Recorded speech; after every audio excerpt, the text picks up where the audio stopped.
Like video, subscribe channel and press the bell icon for more videos. Guys video की तरफ चलते हैं। Today we will study about formula specification ना। Okay, ये मैंने अपने पॉइंट ऑफ व्यू से बनाई है ये वीडियो। उम्मीद करता हूँ आप लोगों को पसंद आए। देखें, जब भी हम इंग्लिश ग्रामर में कोई सेंटेंस बनाते हैं तो उसके लिए हम फार्मूला यूज़ करते हैं। उसमें सबसे पहले सब्जेक्ट आता है। What is subject? सब्जेक्ट क्या है? सब्जेक्ट को उर्दू में मौजू भी बोलते हैं। ये मौजू होता है, बात करने का मौजू होता है ना, ठीक है। सब्जेक्ट में क्या आता है? सब्जेक्ट में मैं भी आता हूँ, आई, तुम भी आते हो, यू, वो भी आते हैं, दे, ही भी आती है, शी, यानी कि वो भी आती है, वो भी आता है, ही शी भी आता है, इट ये भी आता है, दे भी आते हैं, वो बहुत सारे भी आते हैं, ठीक है। He is doing work, Urdu में से बोलेंगे वो काम कर रहा है। तो हमारा मौजू क्या होगा? वो होगा, ही होगा। जो हमारा सब्जेक्ट होगा ना, ही होगा।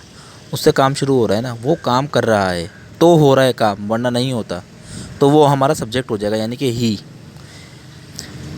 सो आप यूँ भी कह सकते हैं कि सब्जेक्ट किसी का भी नाम हो सकता है, किसी भी जगह का, किसी भी इंसान का, किसी भी चीज़ का नाम हो सकता है। Okay. What is helping verb? मदद करने वाला वर्ब, मदद करने वाला फ़ाल, यानी कि मदद करने वाला वर्ब।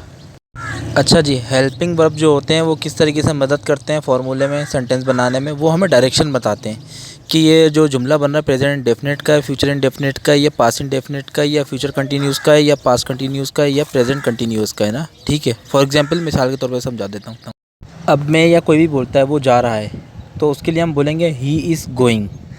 और अगर हम ये बोलें वो जा रहा था, तो इसके लिए हम बोलेंगे ही वॉज गोइंग, ठीक है। और अगर हम ये बोलें वो जा रहा होगा, तो उसके लिए हम इस्तेमाल करेंगे ही विल बी गोइंग, ठीक है। तीनों में डिफरेंट है ना।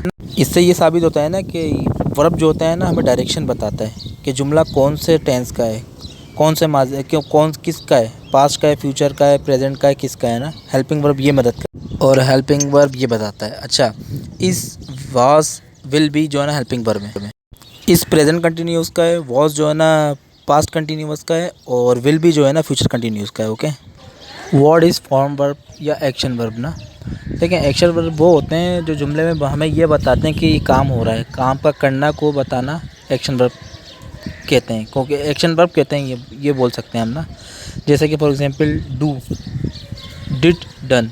करना की जो इंग्लिश में ट्रांसलेशन है वो है डू। उसकी फर्स्ट फॉर्म है डू, सेकंड फॉर्म है डिड, थर्ड फॉर्म है डन। जैसे जाना की फर्स्ट फॉर्म है गो, सेकंड है वेंट, थर्ड है गॉन। सीधे अल्फाज में यूँ बोलेंगे, जो काम हो रहा होता है जुमले में या जो एक्शन हो रहा होता है वो वर्ब की फॉर्म्स होती हैं। वो फर्स्ट फॉर्म भी हो सकती है, सेकंड भी हो सकती है, थर्ड भी हो सकती है।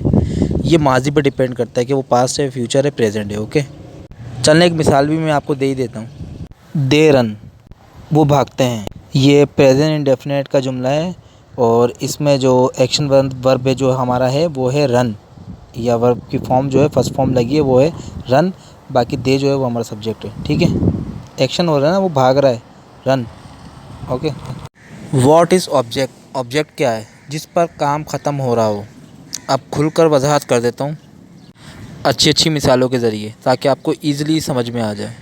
देखें, कोई भी चीज़ पढ़ी हुई हो, लिखी हुई हो, या बनी हुई हो, वो ऑब्जेक्ट हो सकती है हमारा, है ना। या आपने पहनी हुई हो, ठीक है। आ जाते हैं मिसाल की तरफ। I am wearing a black colour shirt, मैंने ब्लैक कलर की शर्ट पहनी हुई है। देखें, इसमें आई आ गया यानी कि सब्जेक्ट, फिर एम आ गया हेल्पिंग वर्ब, फिर वेयरिंग आ गया यानी कि वर्ब की फॉर्म आ गई। उसके बाद क्या आ गया? आप ब्लैक कलर शर्ट, यानी कि काले कलर की शर्ट मैंने पहनी हुई है। इस पर सब्जेक्ट के मुताबिक काम हुआ है, वो मैंने पहनी हुई है, मैं किसी को बता रहा हूँ, ठीक है। और ये भी ज़ाहिर हो गया कि इस पर काम ख़त्म हो रहा है। सेकेंड एग्जाम्पल देख लेते हैं। She studies at home. अच्छा, मैंने आपको एक चीज़ और बताई थी कि जिस पर काम हो रहा हो वो भी ऑब्जेक्ट होता है। अच्छा, ये सेंटेंस में क्या बोला जा रहा है? शी स्टडीज़ एट होम, ठीक है, वो घर पर पढ़ाई करती है। शी हमारा सब्जेक्ट हो गया, और वर्ब फॉर्म जो हमारा स्टडीज़ हो गया, हेल्पिंग वर्ब इसमें लगेगा नहीं, प्रेजेंट डेफिनेट का। फिर एट होम, होम पर क्या, यानी घर पे काम हो रहा है।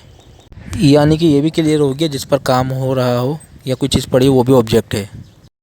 Scenes for, what is scenes for? Scenes for जो है ना ग्रामर में टाइम बताने के लिए लगाए जाते हैं जुमले में ना, और ये सिर्फ फ्यूचर परफेक्ट कंटिन्यूस में, प्रेजेंट परफेक्ट कंटिन्यूस में, और पास्ट परफेक्ट कंटिन्यूस में इस्तेमाल होते हैं। उसके अलावा अदरवाइज़ किसी और टेंस में इस्तेमाल नहीं होते। मिसाल के तौर पर सही वक्त बताया जाएगा, जैसे कि सुबह से, रात से, दोपहर से, शाम से, 2 बजे से, मंगल से, पीर से, बुध से, 2015 से, 2012 से, 2014 से ज़िक्र आएगा, वहाँ पे सिंस यूज़ होगा। या यूँ बोल दे, जहाँ पे स्टार्टिंग पॉइंट बताया गया होगा वहाँ पे सिंस यूज़ होगा, और जहाँ पे सही टाइम ना बताया गया हो वहाँ पे फॉर यूज़ होगा। फॉर एग्ज़ाम्पल 2 आवर्स से, 1 आवर से, 15 सेकेंड से, 1 मंथ से, 30 डेज से, 7 वीक से, 10 ईयर से, 1 ईयर से, ईयर से, मंथ से, वीक से, सेकंड से, आर्ट से, डेज से, डे से, XYZ ना, ठीक है। या यूँ कह लें कि जिसका स्टार्टिंग पॉइंट ना हो उस पर फोर का इस्तेमाल होगा, उस सेंटेंस पर, उस जुमले पर फोर का इस्तेमाल होगा। Thank you. उम्मीद करता हूँ, आई होप ये वीडियो आप लोग को बहुत पसंद आई होगी। दुआ में याद रखिएगा, चैनल को सब्सक्राइब करना ना भूलिएगा। शुक्रिया।